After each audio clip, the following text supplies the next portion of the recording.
Señor, mi fortaleza. Entrando ya en tema con este capítulo 7 en el cual Jesús nos habla de las relaciones, a partir del versículo 1 nos dice Jesús: no juzguen a nadie para que nadie los juzgue a ustedes, porque tal como juzguen se les juzgará, y con la medida con la que midan a otros se les medirá a ustedes. ¿Por qué te fijas en la astilla que tiene tu hermano en el ojo y no le das importancia a la viga, al tronco que está en el tuyo? ¿Cómo puedes decirle a tu hermano: déjame sacarte la astilla del ojo, cuando ahí tienes una viga en el tuyo? Hipócrita, saca primero la viga de tu propio ojo y entonces verás con claridad para sacar la astilla del ojo de tu hermano. Como venimos viendo, Jesús concibe la iglesia como una comunidad. No es nada idealista al respecto. Él es consciente de que la comunidad cristiana no será perfecta. Por el contrario, da por sentado que habrá quienes procederán mal y que esto dará lugar a tensiones, a problemas de relaciones. En particular, ¿cómo debiera el cristiano conducirse con un compañero de ruta que no se ha portado debidamente? Las palabras de Jesús: no juzguen a los demás para que nadie los juzgue a ustedes, son bien conocidas, pero en general bastante poco comprendidas. Por ejemplo, el escritor ruso León Tolstoy, basado en estos versículos, pensaba que Jesús prohibía la misma existencia de toda corte legal. Pero esto no puede ser así, porque el contexto no se refiere a los jueces de las cortes legales, sino más bien a la responsabilidad de los individuos entre sí y particularmente a los integrantes de la comunidad cristiana.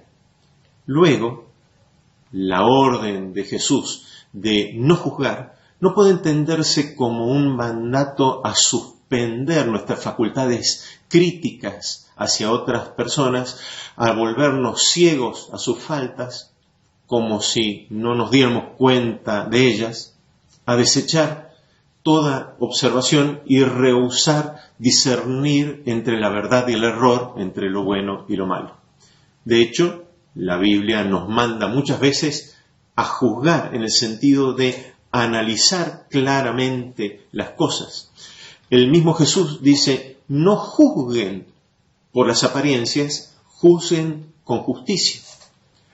Pablo dice en 1 Corintios 2:15: en cambio, el espiritual juzga todas las cosas. Es decir, aquel que tiene el Espíritu de Cristo debiera tener también una sana capacidad de analizar las situaciones y también las vidas de otros en una forma apropiada, que ya vamos a ver cuál es. Y frente a un caso de inmoralidad que había en Corinto, Pablo dice: ciertamente yo, como ausente en el cuerpo, pero presente en espíritu, ya como presente he juzgado al que tal cosa ha hecho. He juzgado, dice claramente Pablo. Y como parece que los de Corinto no se animaban a enfrentar esta situación que tenían en medio de ellos, les dice: ¿acaso no saben que los creyentes juzgarán al mundo? Y si ustedes van a tener que juzgar al mundo, ¿cómo no van a ser capaces de juzgar estas cosas más insignificantes? ¿A qué se refiere entonces Jesús en el Sermón del Monte con esto de no juzgar a otros? No a suspender nuestras facultades de análisis de las situaciones, sino a ponernos en el lugar de juez. Ciertamente, en la comunidad cristiana habrá circunstancias en las que va a haber que establecer alguna disciplina. Es una tarea muy delicada, muy santa. Traerá un bien muy grande si se hace bien y muy malo si no se hace apropiadamente. Y Jesús deja claras instrucciones al respecto en Mateo 18. Pero aquí se refiere a otra cosa. Algo distinto es tener el espíritu de juez, la intencionalidad de aquel que anda buscando la basurita en el ojo ajeno cuando tiene un tronco en su propio ojo. Aquí hay una nota de humor irónico de Jesús que nos pega fuerte. En este sentido de juzgar, Pablo dice que nos tenemos que cuidar mucho.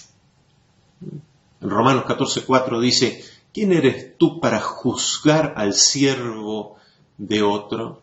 Es decir, a un siervo del Señor, a un hermano. Que se mantenga en pie o que caiga es asunto de su propio Señor, o sea, de nuestro Señor. Un consejo que me ha venido bien en este sentido es, sin suspender nuestras facultades objetivas de observación, tratar de conceder primero el beneficio de la duda.